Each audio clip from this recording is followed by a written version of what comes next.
Hey guys, it's Mr. Goliath. So you've now made your website folder. The next step is to click New. You're going to go down to More, and you're going to select right here, Google Sites, short for websites. So I click that. You may get a pop-up box that asks if you want the classic or the new. Do not click classic. Whatever you do, you want the new version. Mine comes right up, so I'm in.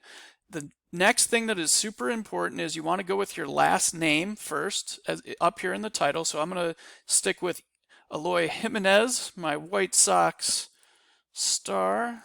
That's who I'm pretending I am. I'm going to put a dash and then period, and then it just depends whatever period you're in. So Jimenez dash period 2, it's your last name, and then you hit enter. The title here, we're not putting anything there because eventually what's going to happen is you're going to make, in our graphic design unit, you're going to make an actual header. So don't do that part now. We're going to leave it blank.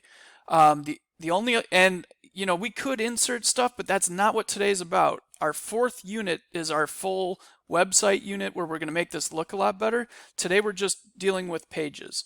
So I'm going to come down here where it says home, and there's 3 dots here, and I'm going to click the 3 dots, and I'm going to click subpage.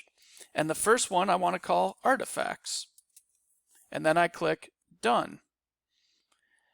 I'm then going to do the same exact thing. I'm right in home, click the 3 dots, add subpage, and this one's going to be called vlog/blog